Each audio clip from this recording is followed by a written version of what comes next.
ठाकुर जी से एक बार फिर आपका स्वागत करता हूं इस ऑनलाइन क्लास के प्लेटफॉर्म पर।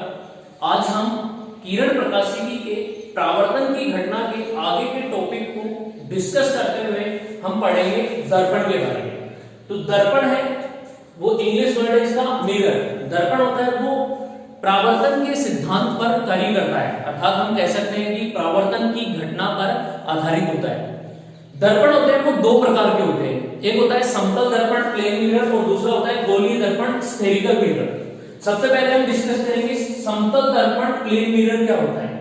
देखो समतल दर्पण होता है ये एक प्रकार का क्या होता है जो हम घरों में यूज में लेते हैं, जैसे हम फेस देखने के लिए घर में जो मिरर यूज में लेते हैं, दर्पण लेते हैं, वो प्लेन मिरर होता है।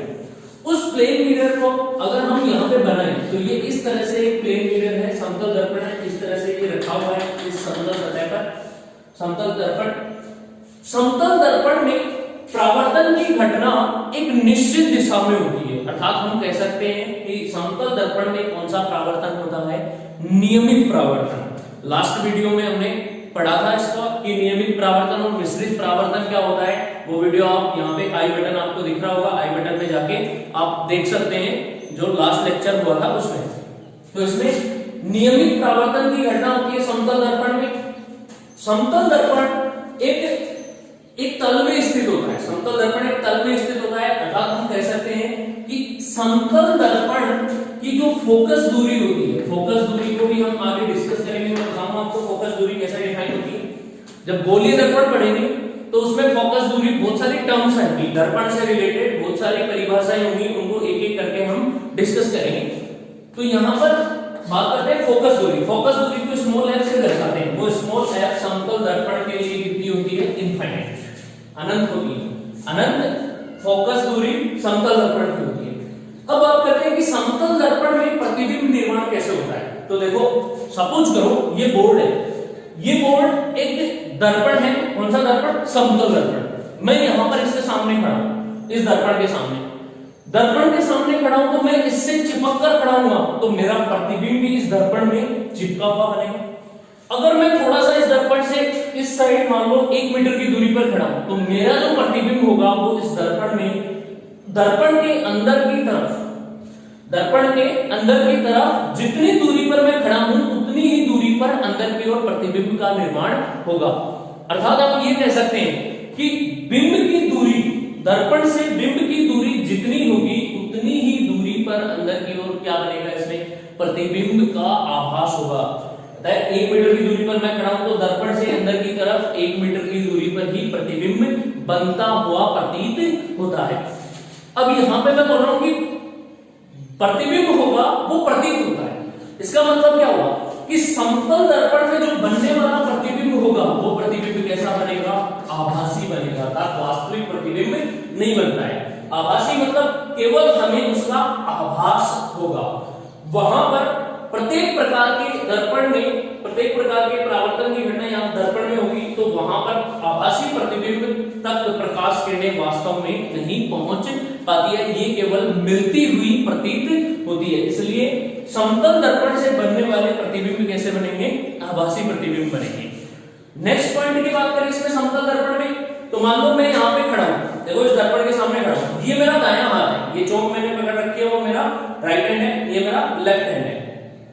अब मैं यहां पर खड़ा हूं इस तरीके से, तो मेरा जो राइट हैंड होगा वो इस दर्पण में देखना, मैं ऐसे खड़ा हूं तो मेरा प्रतिबिंब कैसे बनेगा, जस्ट ऐसे बनेगा, क्योंकि चौक मैंने इस साइड पकड़ी हुई है तो दर्पण के अंदर मेरे हाथ में चौक को इस वाले हाथ में दिखेगी। इसका मतलब हम क्या कह सकते हैं कि बिंब का दायां प्रतिबिंब में कौन सा दिखेगा, बायां, बिंब का दायां प्रतिबिंब में बायां, तथा इसके जस्ट विपरीत बिंब का बायां प्रतिबिंब में दायां दिखाई देता है। इस परिवर्तन को हम बोलते हैं पार्श्व परिवर्तन। पार्श्व परिवर्तन भी बोल सकते हैं, पार्श्व लेटरल इन्वर्जन बोलते हैं, ठीक है। ये इस तरीके से यहाँ पे प्रतिबिंब होता है वो दायां का बायां बन जाता है और बायां का दायां बन जाता है। ये समतल दर्पण की घटना होती है, इसमें बनने वाला प्रतिबिंब कैसा होगा, आभासी प्रतिबिंब। नेक्स्ट इसमें अगला पॉइंट देखते हैं। एक पॉइंट ये बता दें कि समतल दर्पण की फोकस दूरी क्या होती है, अनंत। जब इसकी फोकस दूरी अनंत होती है तो वक्रता त्रिज्या भी कितनी होगी, अनंत ही होती है। इसकी समतल दर्पण की वक्रता त्रिज्या भी अनंत। क्यों? क्योंकि वक्रता त्रिज्या फोकस दूरी की ही क्या होती है, दुगनी होती है। ये यहाँ पर गोलीय दर्पण में डिस्कस करेंगे तब आपको ये पता चलेगा, समझ में आ जाएगा। लेकिन एक बार के लिए हम इसकी कंडीशंस ले रहे हैं कि कौन कौन से पॉइंट्स फॉलो करते हैं, तो वो ये पॉइंट्स आते हैं इसमें। फिर अगली बात करें कि ये दर्पण है, मान लो एक समतल दर्पण इस तरीके से रखा हुआ है कि एक तल में इसको रख दिया, इस तरीके से नीचे की साइड एक तल में ऐसे रख दिया। एक प्रकाश किरण इस पर आपतित हो रही है दर्पण पर, कैसे? एक प्रकाश किरण जब इस पर आपतित होगी तो अभिलंब के साथ जितना आपतन कोण बनाएगी उतने ही कोण से क्या हो जाएगी, परावर्तित हो जाएगी। आपतन कोण का मान परावर्तन कोण के बराबर होगा। अब अगर इस दर्पण को इसके तल में ही घुमाया जाए, इस दर्पण को इसके तल में मतलब ऐसे घुमाया जाए, जैसे ऐसे रोटेट करते हैं ना, इस तरीके से फिरकी घुमाना, तो ऐसे ही घुमाया जाए इसके तल में, तो घुमाने पर आपतित किरण की दिशा और परावर्तित किरण की दिशा पर कोई भी प्रभाव नहीं पड़ता है, वो ज्यों की त्यों रहती है। जिस दिशा में आपतित किरण आती है उसी दिशा में उसके अनुदिश, और जिस दिशा में परावर्तित किरण जाएगी टकराकर उसी दिशा में परावर्तित किरण रहेगी, चाहे दर्पण को आप उसके तल में कितना भी घुमा लो, ये होगी। तो ये समतल दर्पण की घटनाएं होती। समतल दर्पण में ये पॉइंट्स बनते हैं, एक पार्श्व परिवर्तन होता है, बनने वाला प्रतिबिंब आभासी बनता है, फोकस दूरी अनंत होती है और वक्रता त्रिज्या भी इसकी अनंत होती है। और यहाँ पे बात करते हैं तो इसमें इसका जो बिंब का दायां है वो प्रतिबिंब में बायां दिखाई देगा। फिर बिंब की दूरी प्रतिबिंब की दूरी के बराबर होती है, तो यहाँ पर हम बोल सकते हैं कि बिंब की दूरी, बिंब वस्तु को बोलते हैं, वो दर्पण से प्रतिबिंब की दूरी के बराबर होती है। ये पॉइंट्स बनते हैं वो समतल दर्पण की बात होती है। तो ये इस तरीके से समतल दर्पण डिफाइन है।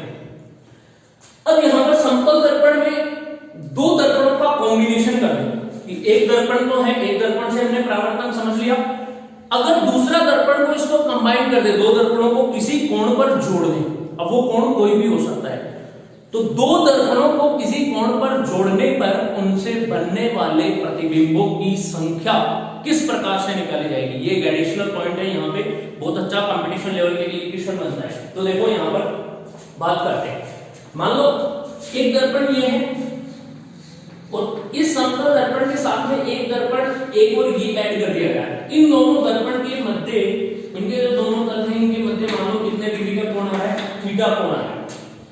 तो थीटा कोण पर दो दर्पणों को जोड़ने पर इनके बीच में, अब बीच का मतलब ये नहीं है कि एग्जैक्ट सममित अक्ष पे रखें, कोई जरूरी नहीं है, असममित अक्ष पे भी रख सकते हैं। तो यहाँ पर इन दोनों, क्योंकि प्रतिबिंब बनाने के लिए हमें वस्तु को यहाँ पर रखना ही होगा, जब वस्तु को यहाँ रखते हैं तो इससे जो बनने वाले इन दर्पणों में प्रतिबिंब होंगे, उन प्रतिबिंबों की संख्या क्या होगी उनके बारे में जानेंगे। जैसे एक सिंपल भाषा में एग्जांपल लेके बताऊं आपको, समतल दर्पण में नाई की दुकान, नाई की दुकान पे एक सामने मिरर होता है, एक पीछे की साइड मिरर होता है। जब हम कटिंग कराने बैठते हैं वहां पे तो देखते हैं हमारी कभी गर्दन दिखती है, कभी मुंह दिखता है, कभी गर्दन कभी मुंह, इस तरह से चेहरा पूरा मतलब एक के बाद एक बहुत सारे प्रतिबिंब बनते हैं। वो यही रीजन होता है कि दोनों क्या होते हैं, आमने सामने रहते हैं, एक सामने होता है एक पीछे की तरफ होता है दर्पण, तो वो कोण समानांतर रखे हुए होते हैं। तो यहाँ पर भी अगर हम बात करें कि थीटा कोण पर वस्तु, थीटा कोण पर जो दो दर्पण रखे हैं उनके मध्य वस्तु रखें तो बनने वाले प्रतिबिंबों की संख्या कैसे ज्ञात करेंगे। तो उसके लिए मैं वहां पे आपको यहाँ पे बता रहा हूँ, क्योंकि इधर दे रहे नहीं है, वहां पे बात करते हैं, इसको बाद में पढ़ेंगे गोली दर्पण, ठीक है। तो यहाँ पे देखो, सबसे पहले मान लो सपोज करो दो दर्पण है, उनके मध्य का कोण, दोनों के मध्य कोण कितना है, थीटा। थीटा कोण होने पर सबसे पहले हम कैलकुलेट क्या करेंगे, क्योंकि एक बिंदु के चारों तरफ बनने वाला कोण होता है 360 डिग्री, तो इस कोण का हम 360 में भाग देंगे, 360 अपॉन थीटा, ये कैलकुलेट करेंगे। और यहाँ पे जो वैल्यू आएगी वो n की वैल्यू आएगी, ये एक पूर्णांक आएगा। अब ये एक पूर्णांक संख्या होगी तो इस पूर्णांक में दो प्रकार से हम डिफाइन कर सकते हैं। यदि n की वैल्यू, यदि n बराबर सम पूर्णांक हो, n क्या होगा, सम पूर्णांक, तो सम पूर्णांक होने पर बनने वाले प्रतिबिंबों की संख्या, प्रतिबिंब की संख्या किसके बराबर होगी, n-1 के बराबर होगी, या ये प्रतिबिंब की संख्या। इस तरह से प्रतिबिंब बनेंगे।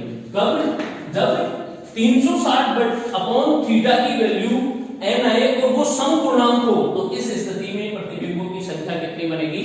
n-1 बनेगी।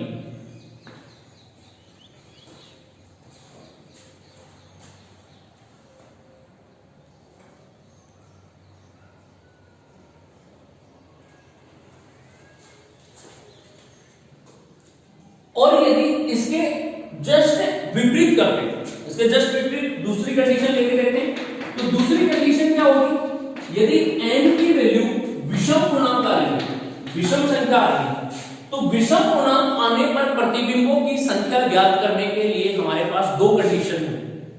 अब दो कंडीशन में पहली कंडीशन कौन सी होगी? पहली कंडीशन होगी कि यदि एक दर्पण मान लो ये रखा हुआ है और एक दर्पण ये, दोनों के मध्य का कोण थीटा है, तो थीटा दोनों ही दर्पणों के मध्य थीटा कोण की एक सममित अक्ष होगी। जैसे एक दर्पण ये है, एक दर्पण ये, इन दोनों के मध्य कोण है थीटा, और इन दोनों की जो सममित अक्ष है ये सममित अक्ष इधर इस कोण को कितने पार्ट में डिवाइड कर दिया? दो बराबर भागों में, थीटा बाई 2 में डिवाइड किया। तो इस अक्ष को बोलते हैं सममित अक्ष। सममित अक्ष पर यदि वस्तु रखी हो, यहां पर यदि वस्तु कहां पर रखी हो? सममित अक्ष पर। कौन सी कंडीशन में? यदि 360 अपॉन थीटा की वैल्यू n आए हो, n कौन सा पूर्णांक हो? विषम पूर्णांक। तो विषम पूर्णांक होने पर पहली कंडीशन ये कि यदि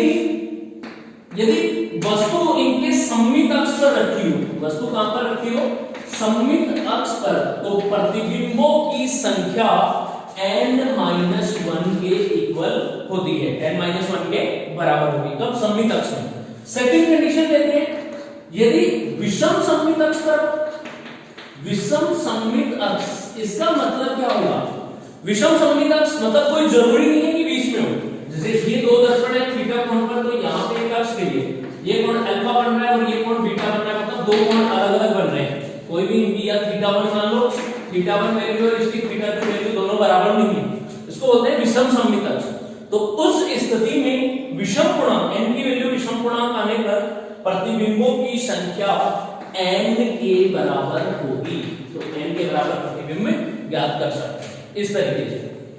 इसके अलावा अगर मान लो ऐसा क्वेश्चन आ जाए और उस क्वेश्चन में हमें ये बोल रखा है कि हमें ये कोई भी कंडीशन नहीं दी, ये सममित अक्ष असममित अक्ष कोई भी नहीं दे रखी, तो हम हमेशा अगर किसी क्वेश्चन में नहीं दिया हुआ होगा तो हम हमेशा ये मानेंगे कि वो अक्ष कौन सी अक्ष की कंडीशन दे रखी है?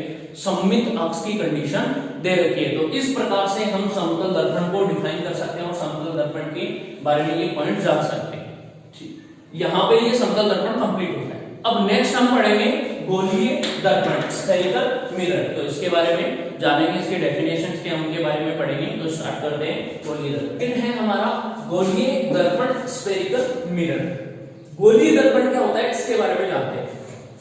तो देखो स्टूडेंट, यहाँ पे मैंने आपको एक बात बताई थी कि दर्पण है वो किस सिद्धांत पर कार्य करते हैं? प्रावर्तन के सिद्धांत पर कार्य करते हैं, चाहे वो समतल दर्पण हो चाहे वो गोलीय दर्पण हो। प्रावर्तन की घटना क्या कहती है? या तो कोई प्रावर्तक पृष्ठ या समतल हो या हल्की सी वक्रित पृष्ठ हो, वक्राकार पृष्ठ हो, तो उस पर सदैव प्रावर्तन के नियम लागू होते हैं। तो इसी कारण यहाँ पे गोलीय दर्पण को लिया गया है। गोलीय दर्पण होता है, मान लो एक खोखला गोला है, ये एक खोखला गोला है कोई भी, इस खोखले गोले का एक भाग कट कर लेते हैं। तो यहां से मान लो एक भाग ये कट कर लिया और इस वाले भाग को यहां से हटा दिया। खोखले गोले का एक भाग ये कट हो गया हमारे पास, ये इतना सा। किसी खोखले गोले का कटा हुआ वह भाग जिस पर प्रकाश किरणें आपतित करने पर वो प्रकाश किरणों का प्रावर्तन कर सके, तो ये भाग क्या कहलाता है? इसका गोलीय दर्पण कहलाता है। कि किसी खोखले गोले का कटा हुआ वह भाग जिस पर प्रकाश किरणें आपतित करने पर प्रावर्तन की घटना हो। इसके साथ साथ इस खोखले गोले के कटे हुए भाग की एक पृष्ठ को चमकीली बना दे और दूसरी पृष्ठ को अपारदर्शी बना दे, तो इस प्रकार बनने वाला दर्पण कौन सा दर्पण कहलाता है?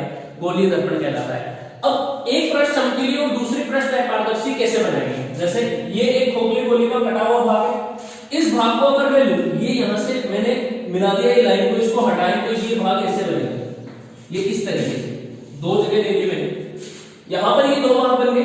अब इसकी ये वाली सतह है वो देखो, अगर इसको खोखला गोला बनाए तो इधर से बनेगा। अब खोखला गोला इधर से बनेगा तो ये वाली सतह आंतरिक सतह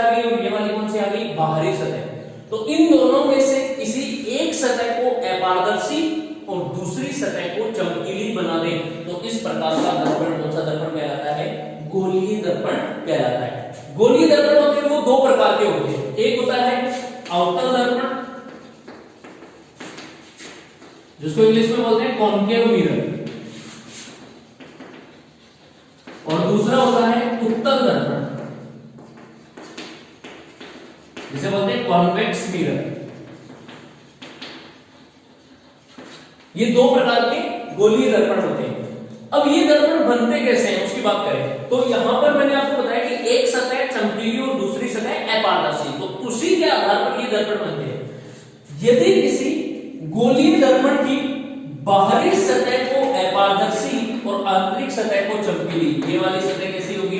चमकीली, और ये वाली सतह कैसी होगी? अपारदर्शी, अपारदर्शी बना दे, तो इस प्रकार से बनने वाला जो दर्पण होगा वो कौन सा दर्पण बनेगा? अवतल दर्पण। अवतल दर्पण की डेफिनेशन यही होती है कि किसी खोखले गोले के कटे हुए भाग की आंतरिक सतह चमकीली तथा बाहरी सतह अपारदर्शी बना दे, तो इस प्रकार बनने वाला दर्पण अवतल दर्पण कहलाता है। अगर इसके जस्ट विपरीत करें, बाहरी सतह को चमकीली और आंतरिक सतह को अपारदर्शी बना दे, ये हो जाएगी अपारदर्शी, तो इस प्रकार बनने वाला दर्पण कौन सा दर्पण होगा? उत्तल दर्पण, जिसको बोलते हैं कॉन्वेक्स मिरर। तो ये होगा यहां से अवतल दर्पण और उत्तल दर्पण की डेफिनेशन यहां से हम डिफाइन कर सकते हैं। अब बात करें अवतल दर्पण, इस पर आने वाली या आपतित होने वाली प्रकाश किरणों को परावर्तन के पश्चात एक निश्चित बिंदु पर क्या करता है? केंद्रित करता है, एक बिंदु पर केंद्रित करता है। कैसे? मान लो ये है अवतल दर्पण, यहाँ पे इस तरीके से।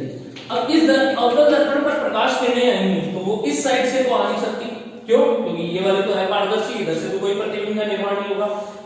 दर्पण पर प्रतिबिंब निर्माण हमेशा चमकीली सतह पर होता है, तो प्रकाश किरणें इस साइड से आएंगी, तो प्रकाश किरणें को इस तरह से आपतित करने पर ये प्रकाश किरणें परावर्तन के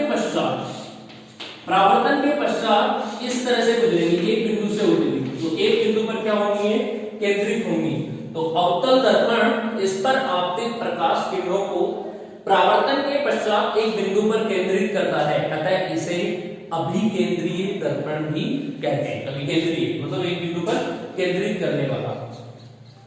इसके जस्ट विपरीत उत्तल दर्पण की बात करें तो उत्तल दर्पण इस पर आपतित प्रकाश किरणों को विभिन्न दिशाओं में फैला देता है, इसके पश्चात परावर्तन के पश्चात। जैसे ये उत्तल दर्पण है, इसका आंतरिक हिस्सा है पारदर्शी, अब इस साइड से प्रकाश किरणें आएंगी तो इन प्रकाश किरणों को ये विभिन्न दिशाओं में इधर परावर्तित कर देगा, इस तरीके से विभिन्न दिशाओं में फैला देगा। तो उत्तल दर्पण कौन सा दर्पण कहलाता है?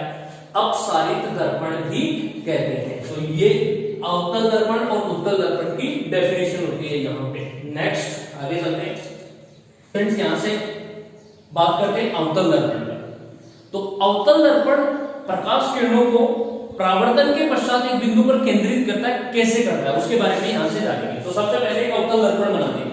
तो अवतल दर्पण कैसे बनेगा कि वह गोलीय दर्पण जिसकी बाहरी सतह अपारदर्शी, ये इसकी बाहरी सतह बना लेते हैं अपारदर्शी, और आंतरिक सतह ये ले लेते हैं, ये क्या हो जाएगी? चमकीली। ये इसका मुख्य अक्ष ले लेते हैं, ये एक दर्पण ले लेते हैं AB। इस AB दर्पण के मुख्य अक्ष से ये इसका ध्रुव मान लेते हैं। यहाँ पे दर्पण के किसी भी खोखले गोले के कटे हुए भाग के दर्पण का मध्य बिंदु ही क्या होता है? उसका ध्रुव होता है। ये डेफिनेशन से इनकी इसके जस्ट नेक्स्ट आगे वाले पार्ट में पढ़ेंगे। तो यहां से पहले हम वो देख लेते हैं कि ये प्रकाश किरणों को किस प्रकार से केंद्रित करता है। अब इस अवतल दर्पण पर जो भी प्रकाश किरणें आपतित होंगी वो मुख्य अक्ष के समांतर आपतित होंगी। अब देखो दो तरीके से आपतित हो सकती है, एक तो इस साइड से मुख्य अक्ष के समांतर आपतित करें और एक इस साइड से करें। इस साइड से आपतित कराने पर तो ये कौन सी सतह है? अपारदर्शी, तो यहां से तो प्रतिबिंब का निर्माण नहीं होगा, अतः हम क्या करेंगे? मुख्य अक्ष के समांतर प्रकाश किरणों को इस साइड से आपतित कराएंगे, ये इस तरीके से। ये प्रकाश किरणें मुख्य अक्ष के समांतर दर्पण पर आपतित हो रही है। देखो मैंने ये एरो इधर लगाया, इसका मतलब क्या है कि ये प्रकाश किरणें दर्पण पर इधर से आ रही है, आपतित हो रही है। दर्पण की सतह से टकराकर ये वापस क्या होंगी? परावर्तित। क्यों? क्योंकि दर्पण किस सिद्धांत पर कार्य करता है? परावर्तन के सिद्धांत पर कार्य करता है। अब यहाँ पर परावर्तन के सिद्धांत पर कार्य करता है, तो परावर्तित किरणें जाएंगी किस तरीके से वो देखेंगे यहाँ से। तो परावर्तन के सिद्धांत पर कार्य करेगा, परावर्तन का नियम लगेगा। तो परावर्तन का पहला नियम क्या कहता है कि आपतन कोण का मान परावर्तन कोण के बराबर होता है। अब यहाँ से आपतित किरण आ रही है, तो ऑब्वियसली आपतित किरण के साथ कौन सा कोण बनेगा, आपतन कोण। अब वो आपतन कोण बनेगा किसके साथ, अभिलंब के साथ। तो यहाँ पर वक्रीय पृष्ठ पर अभिलंब क्या होगा वो जानेंगे। तो देखो मैथ के कॉन्सेप्ट आपने पढ़े हैं 9th 10th क्लास में, आपको ये बताया गया है कि कोई भी एक वर्ग है, इस वर्ग पर ये त्रिज्या होती है, वो इस बिंदु पर इस खींची गई स्पर्श रेखा की हमेशा क्या होती है, लंबवत होती है। तो ये इसी प्रकार मैंने आपको विसरित परावर्तन में ये बात बताई थी कि वक्रीय पृष्ठ होता है, वहां पर अभिलंब अगर खींचते हैं वक्रीय पृष्ठ पर, तो जिस बिंदु पर प्रकाश किरण आपतित हो रही है उस बिंदु पर पहले क्या खींचेंगे, स्पर्श रेखा, और उस स्पर्श रेखा के लंबवत जो रेखा होगी वो क्या कहलाएगी, अभिलंब। तो स्पर्श रेखा वाली बात आ गई। अब ये वक्रीय पृष्ठ है, यहां पर प्रत्येक स्थिति में हम अभिलंब लेंगे, तो ये वक्रीय पृष्ठ है, तो यहां पर क्या खींचेंगे, पहले स्पर्श रेखा, स्पर्श रेखा खींचकर फिर उसकी क्या खींचेंगे, लंब। तो ये वर्ग है, तो वर्ग ये भी वक्राकार सतह है, तो वर्ग पर ये स्पर्श रेखा मान लो किसी बिंदु पर है, तो ये भी एक वक्रीय पृष्ठ है, तो इस पर भी हम किसी भी बिंदु पर स्पर्श रेखा खींचेंगे तो वो वर्ग की स्पर्श रेखा की तरह ही दिखेगी। और उस अगर मैं यहां पर भी खींचूं तो यहां पर भी त्रिज्या होगी, वो इसके क्या होगी, लंबवत होगी। जब स्पर्श रेखा के लंबवत त्रिज्या हो सकती है वर्ग में, तो क्यों न इस वक्रीय पृष्ठ की त्रिज्या की प्रत्येक स्थिति पर क्या बन सकती है, अभिलंब। क्योंकि यहां पर क्या खींचेंगे, स्पर्श रेखा, फिर उसकी त्रिज्या क्या होगी, अभिलंब। यहां पर क्या खींचेंगे, स्पर्श रेखा, फिर उसकी अभिलंब क्या होगा, वो उसकी त्रिज्या। तो त्रिज्या लेने तो ये खोखला गोला है, वो किसी न किसी गोले का कटा हुआ भाग है, और उस गोले का कोई ना कोई केंद्र होगा, सेंटर होगा। मान लो ये सेंटर यहाँ पे, तो इस सेंटर से यहाँ पर प्रत्येक स्थिति में जाने वाली रेखा, ये वाली रेखा होगी, वो क्या होगी, यहाँ पर अभिलंब होगी। इस स्थिति पर यहाँ से जो जाने वाली रेखा होगी वो क्या होगी, अभिलंब। ऐसे ही यहाँ से जाने वाली, सेंटर से गुजरने वाली रेखा अभिलंब, और इस बिंदु से सेंटर से गुजरने वाली रेखा अभिलंब। तो प्रत्येक स्थिति में जो त्रिज्या होगी वही क्या होगी, उसका अभिलंब, वक्रीय पृष्ठ पे। अब ये अभिलंब है, तो इस अभिलंब के साथ आपने किरण ये कितने डिग्री का कोण बना दी, आई।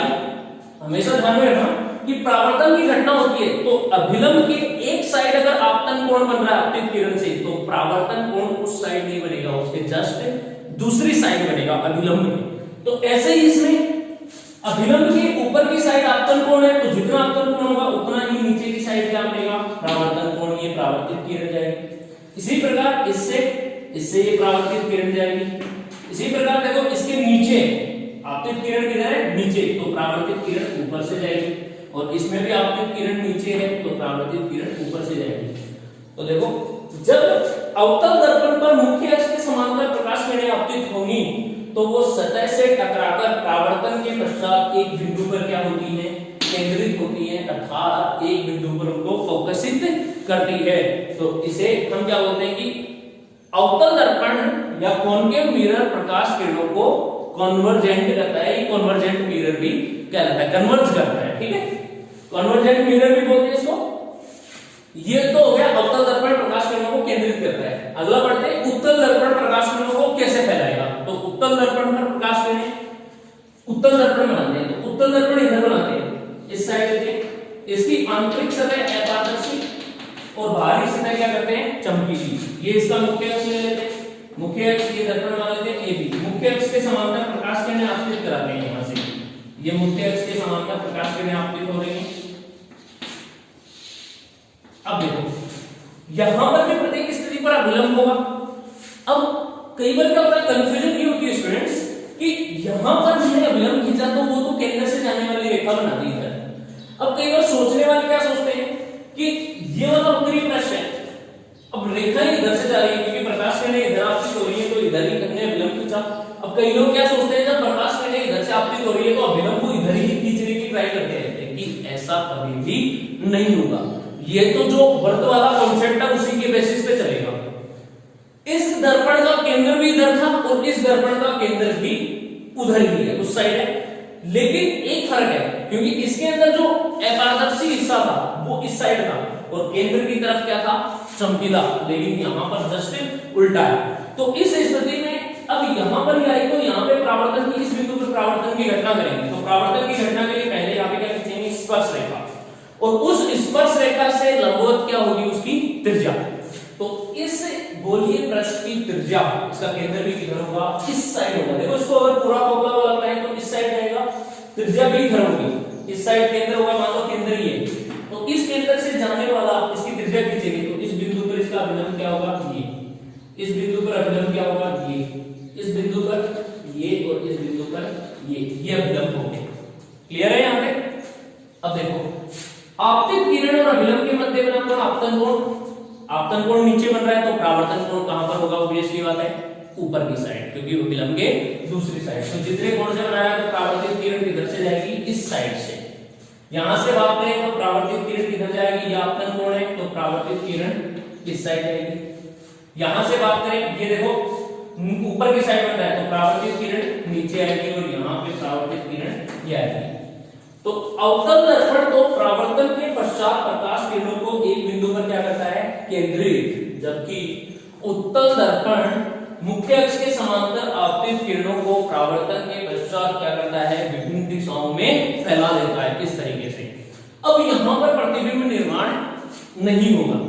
यहाँ पर तो जहां पर जब प्रकाश किरणें मिलती हैं तो कौन सा प्रतिबिंब बनेगा, वास्तविक प्रतिबिंब। लेकिन जब प्रकाश किरणें नहीं मिले तो उस स्थिति में आभासी प्रतिबिंब बनने के चांसेस हो जाते हैं। तो ये इस तरीके से हम अवतल दर्पण और उत्तल दर्पण को समझ सकते हैं। तो यहाँ पर हम दर्पण की बात कर चुके हैं, दोनों दर्पण कैसे होंगे, समतल दर्पण और गोलीय दर्पण। ये आज का एक लेक्चर यहाँ तक लेते हैं।